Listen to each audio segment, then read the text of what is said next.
To those of you I lost because you guys saw this or this or this or this, forehead kiss.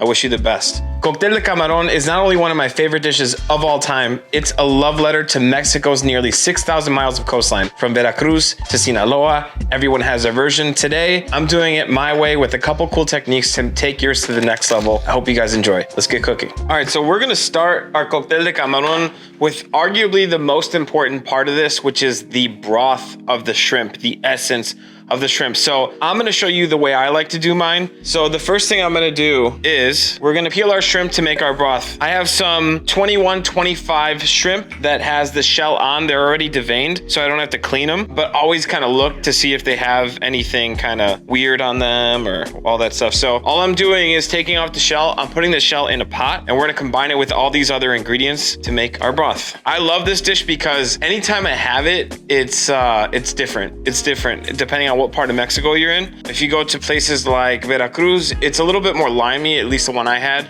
more kind of like adjacent to an aguachile. If you look at Mazatlan or that style, they do it hot sometimes.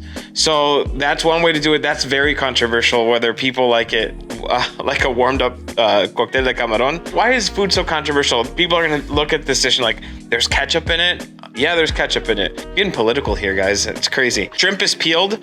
Now we're gonna start talking about our broth. We're just gonna prep a couple ingredients over here. I'm using some filtered water. I have 2 liters here. I'm gonna add this to our shrimp shells. All right, that goes in. And then I have some other ingredients here that are just kind of like aromatic. To this pot, I'm gonna add about 2 stalks of celery.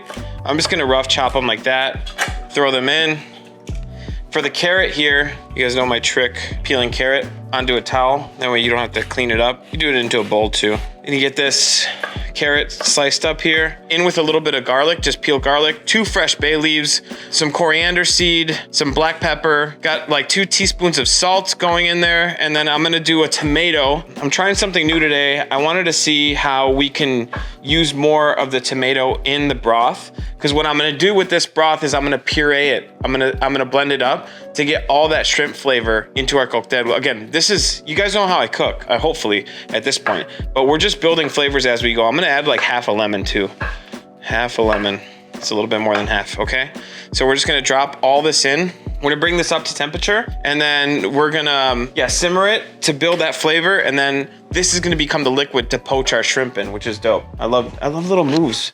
All right, so our cooking broth, some people call it a court bouillon if you're being French about it, but it's just like a flavored broth. We're gonna bring this up until the shrimp shells turn kind of pink and they look cooked through. The vegetables get a little tender. I'm gonna strain all that off and then, I don't know what I'm gonna do. Sometimes I change my mind halfway through, so you're just gonna have to deal with it. What I have here, I'm prepping an ice bath because it's important when our shrimp go in here to shock them right away. So for an ice bath for seafood, I like doing a little bit of water in here, just so it kind of gets moving. All right, and then I'm gonna season this with 2 teaspoons. There you go, 2 teaspoons of salt. Before the salt police come for me, people get mad on this channel. Use too much salt. I season like a chef, okay? So if you want to season less, season less. Guess what? I have extra lemon. I'm throwing lemon in there because I felt like it. I don't know. Sometimes I feel like doing stuff. All right, our broth is up to a simmer. It's been cooking for like 10, 12 minutes here. So the tomatoes are looking tender. The skins seem to be releasing from them. I think I'm gonna take it that far. What I'm gonna do now is fish out some of the stuff that I don't want pureed. So I'm gonna get rid of the lemon. It's given pretty much all it's got at this point. So we're gonna fish this out. You heard? Get it out. And then we are gonna take all this stuff here, all this delicious flavor. You get this into a blender and we're gonna puree this to make the el caldito, or the broth for this cocktail. Honestly, my favorite part, cause like how do I compare? So like, it's like a soup, right? If you don't have a good stock, it's only gonna be so good when you make the soup. It starts with this as a base. So we're gonna get all this into a blender. And this reminds me of my line cook days. We used to make lobster butter at a restaurant. We used to like cook down lobster shells with aromats in a pot and with butter. And we'd put it in a blender and strain it. And I thought it was the craziest thing. I'd never seen it before, but it kind of makes sense because you're creating more surface area when you blend up the shells. And for me, for my money, it's like the best flavor. And I think especially right now, it's important to know how to cook, number one, but it's important to be a smart cook and learn how to use your ingredients the right way. I love hearing your guys' comments and like your tips and how you cook and stuff. It's really, really cool to see. So I appreciate you guys, your feedback, and you guys like chatting with me about it. So let's taste this to see where we're at. Always, right?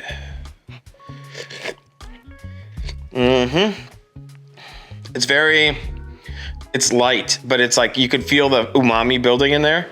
Also, the lemon's a nice touch. I might cut back next time, but again, we'll taste it as it goes.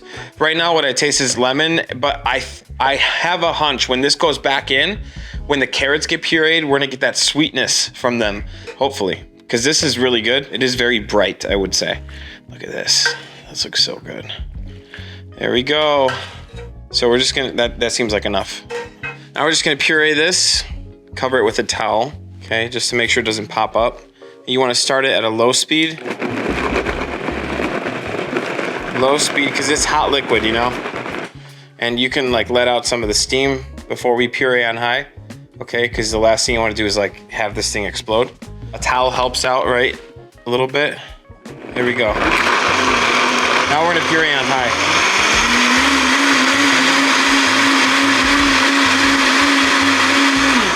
All right, that looks good. Look at that color too. The color is super important, I think. So we're gonna strain out some of our broth here. There we go. So our pot's nice and clean. We're gonna strain this back into the pot. Man, the color looks so good. Look at that. Oh, that smells so good too. Get rid of some of this. All right. I swear, every time I make it with Cóctel de Camarón, it like changes for me. Like I want to try something else. I want to do a different thing. Here, I'm gonna put this back in. Woo! Oh yeah. And you could take this and all the little stuff that comes up, you could skim it, no problem. Okay, we gotta make it nice.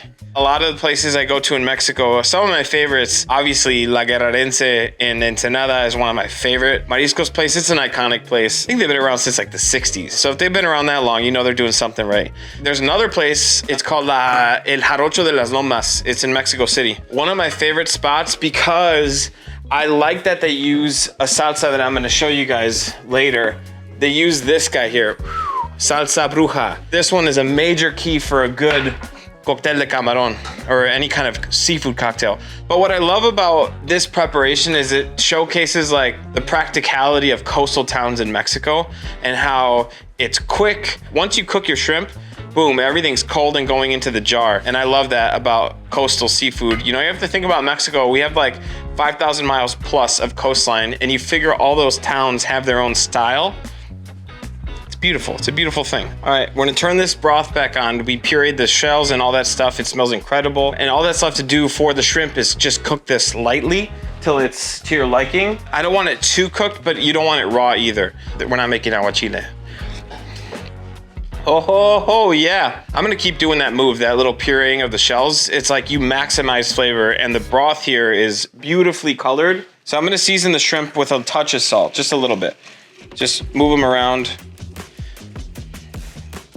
And I'm talking like, I haven't even used like a teaspoon yet. That might be a teaspoon there. So a little bit of salt is gonna help them out. Just more flavor along the way.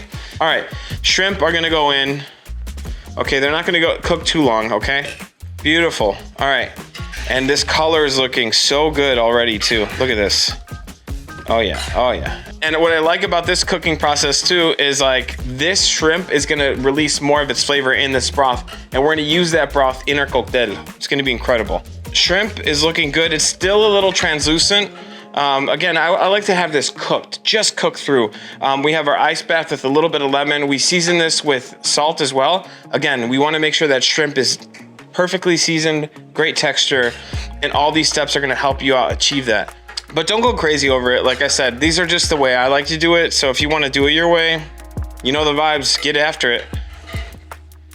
Okay, there we go. I'm feeling good about that. So I'm gonna take this and get it into our ice bath here and shock it because it's gonna carry over cook just a little bit. So you wanna take it out just before you think it's done. There's always a straggler in here, I swear. You just wanna make sure your shrimp are getting enough contact with the ice in this other bath here. All right, Shrimp is out. It's being shocked and cooled. Just gonna leave it in here until it's cold, all right? And this here needs to go on an ice bath too to cool down so we get to use it in our cocktail. Look at that. Just make sure you get ice all over your counter. It's the ideal move. This goes into our bath, all right? I like to give it a little squiggle. So we're just gonna get that cool down and ready for when we're gonna make our cocktail. And then these guys here, what you could do is take a little sheet tray, line it with paper towel, and then we're just gonna take our shrimp. You don't wanna leave them in there too long because they'll get waterlogged and then they'll lose their delicious texture and flavor, but you do wanna get as much water off of them as possible. There's a lot of important parts to this recipe, but they all kind of come together and make it what it is, which is delicious, fresh. You get this incredible shrimp, el Camaron, so good. Okay, so this is getting chucked. All right, there we go. And I'll just kind of put that in my broth back here and just keep it moving to create more surface area and get it cooled. This could go in the cooler. Now what we're gonna do is build our sauce for the cocktail. I'm gonna lose some of you guys here, and I'm sorry. To those of you I lost because you guys saw this, or this, or this, or this, forehead kiss. I wish you the best. But for the real ones that are still here, I love you, obviously, always and forever. But let's talk about these things, okay? Before you start talking about it, I wanna give you some perspective. There are some things in here that Mexicans use that aren't from Mexico. American, okay? The Cóctel de Camarón is thought to have come from an adaptation of the American steakhouse classic, the shrimp cocktail. So taking cues from that, I'm gonna microplane my garlic into the broth because why? It reminds me of horseradish. I like that. If you don't like that, you don't have to do it. Fish sauce. I mean, man, if we're using an American thing, why can't we use a Vietnamese thing? Right? I'm losing you. But did you know Clamato is actually Canadian? Also, this is from England, or the UK. So I'm like, dude, we're all over the board here. Point of it is, make it your own. I always say it, but trust me, if you try my recipe, I promise you, you're gonna get close to something that you like and is objectively delicious. So we're gonna start with, we'll start with the most controversial. Just gonna get a squeeze. I know, you guys are gonna yell at me, but deal with it. Now, for my all natural crowd, there it is, done. For my all natural crowd, you can make your own tomato base and that's totally fine. But I want to make sure that I show you guys the way I do them. Okay, to this ketchup, I know it's crazy, right? I'm gonna grate in some garlic. And like ketchup is like one of those things that's so controversial. I'm just making my base. So from here, people can add more hot sauce, they can add more stock, they can add more broth. This is just like a condimento or something that's gonna go flavoring our completed dish, our cocktail. So we're microplaning the garlic and this is gonna intensify it and it's gonna cut through a lot of the sweetness. But you have to think about ketchup. It's like, it's sweet, but it's also acidic and umami. And this whole thing is about building umami. Like this whole dish is about seafood, salinity of the sea and delicious savory flavors, okay? Now, I like to put in some Valentina. You can use your favorite hot sauce for sure. So I'm gonna go in with some Valentina. That looks good. And then we're gonna go in with some Clamato. And if you go to like mariscos places, they have this at the table. So what they'll bring you is like shrimp with a broth cold. And then at the table, they'll have Clamato, they'll have Valentina, they'll have Jugo Maggi, they'll have all these things at the table. So you get to choose your own adventure. Because I'm cooking for a group, I have to get all those flavors in a central place. So I'm starting with this base of all the stuff that people would usually add. So we're gonna go in with some Worcestershire. That looks good. That looks good. 10 grams. And the recipe is gonna be, as always, down below, linked below. Jugo Maggi, the best. I've seen people use soy sauce too. Definitely. A couple dashes of Maggi is not gonna hurt you. And then fish sauce. Trust me, it belongs in a cocktail, okay? That funk needs to be upon you. All right, and then we're gonna add some citrus to our broth. You know, I called my dad and see how he made his, because like I said, his is off the chain. It's really good. And I was talking to my pops, and he was basically saying, you know, in Mexico, or at least in our hometown, the reason they used like Fanta or Jarritos is because it's cheaper than fresh citrus, and it makes so much sense. And again, I return to this theme of like necessity and what you have at your hand. You know, citrus isn't always in season, so that's such a hack too, because it gives you everything you need. It gives you like that brightness, but it gives you the sweetness, and it's like effervescent too. Mexicans know how to cook, man. I love it. I love it. All right, so we're gonna add some fresh lime juice to this. I don't want to add too much because I want people, when they're eating theirs, they can make it al gusto, which is like to their taste, to their liking. This base here isn't going to be the main focal point of our cocktail. It's going to be an addition to the whole thing. You see how much ketchup I put in there and all this stuff. Trust me, it's going to be delicious. Here we go. So we're getting need a little bit more, maybe one more lime. Okay. And some people don't even put lime juice in there, like their cocktail base, and I'm down for that. You don't need to, but it's something that I like to do. Okay, now we're gonna go in with some orange juice. Are these gonna fit in here? I wonder. Oh, they are. They're gonna fit. Again, citrus season is over the winter here. Yeah, I've seen better oranges. You gotta taste your ingredients too. If the orange isn't like as sweet or as vibrant, you have to change it up a little bit. And to this, we're gonna add a pinch of salt. Just a pinch, there we go. And then here, you're gonna take this. I'm telling you, like, I grew up, we're a baseball family, so like I grew up eating stuff like this at the ballpark. We used to play like men's leagues on Sundays at Petrosky Park over on 31st over there in between Cicero and Pulaski. And you have to think about like, this is easy to keep in a cooler, and after a game, hot summertime, and you have this with some beers, it's incredible. This is like one of my favorite things to eat. All right, that's enough. That looks great. So now we mix. Yeah. That texture looks awesome. It looks so good. Lovely, lovely. That's right. For me, that's right where I like to live, because it's just more complex than just having ketchup out. Is like making your own kind of like katsu or ketchup. I love that we say katsu. It's the best. So good. All right, that's great. I'm gonna get this into a squeeze bottle. I'm just saying. I'm not saying, but I'm saying. You know what I mean? Now, knife work. So in my cocktail, I like to do what's called a salsa bandera. So if you look at this, you have the red, the white, the green of the flag of Mexico. So salsa bandera, they call it. I like to keep these separate. White onion, some tomato, and then some cilantro, of course. And all we're gonna do is just chop these up and get them diced up. And then for the cucumber, peeled like so. Take the ends off like that. Okay.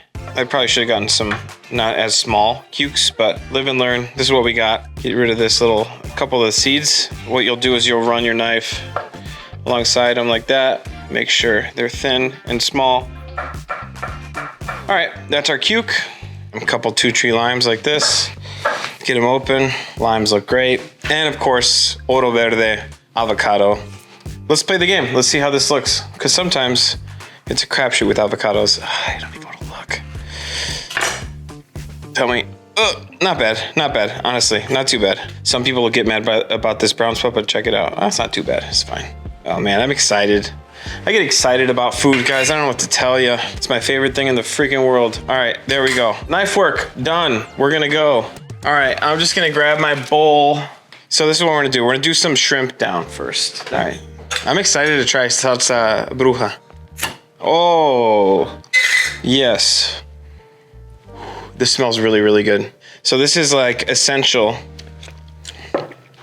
Yeah, that's delicious. It's vinegar.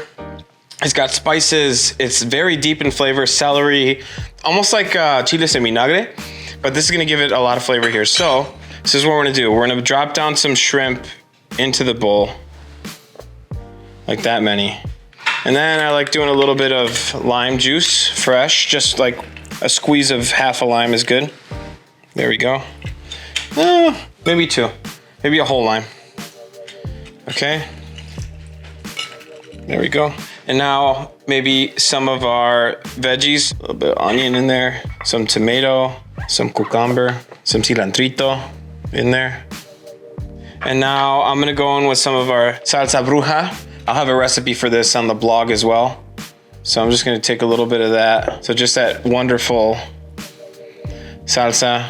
I think a tablespoon or 2 should do.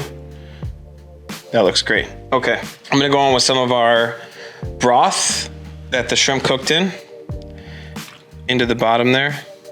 Oh yeah, that looks so good. And then our katsu, so I'm gonna go in with some of this. I might adjust later. I'm gonna go in with a couple dashes of hugo magi. There we go. So avocado goes in. That looks great. How good's that look? A little, always salt your avocado, okay? I don't want those like salt people out there to like be mad at me. Salt your avocado, please, for me, for everybody. So this is the way I would eat it. This is me personally. And again, when your guests come over, you can have more of this out. You can have more of the broth out. And here, check this out. Salsa broncona, literally just roasted habanero chiles, roasted garlic, a little bit of water, and Valentina. But this one, I call it la broncona because she likes to fight. So yeah, I'm gonna throw a little, look at this, a little bit on here. Mira nomás. Que chulada de maíz. That looks great. That's it.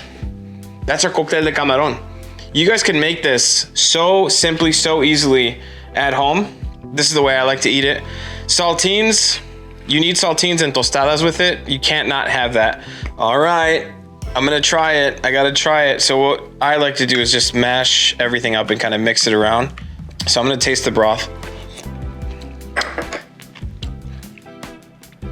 Yo. Yep, that's it. That's delicious.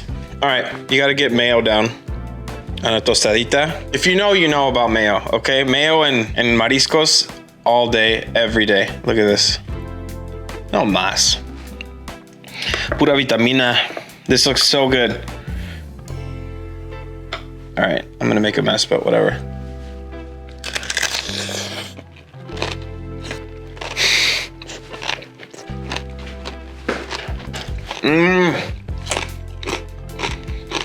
It's incredible. I'm gonna add a little bit more of my katsu to this. That's looking great. Okay, I'm gonna try it with a little bit of saltines in here. The salsa bruja and this one, la broncona, perdón, they're incredible. They're so good. This is like gonna set your recipes apart. Making your own salsa to kind of like amp up your recipe, and this broth here that we pureed the shrimp shells into, game changers. You have to do it. Little moves to make your food better than the next person's. It's game over. This thing is so good. You guys need to make this. Guys, this has been Cóctel de Camarón my way. I hope you guys enjoyed the video. If you liked it, give it a thumbs up. Subscribe, please, if you can. Tell your friends about it. Tell your grandmas about it. Heckle me in the comments, whatever you want to do. Please don't heckle me in the comments. I'll literally cry. If you like what you see, please support me because Olive is an expensive dog. So help us out here. We're trying to grow the channel. Hit me up on Instagram in the comments below. I'll see you on the next one. Bye. This is incredible. This is, inject this into my veins.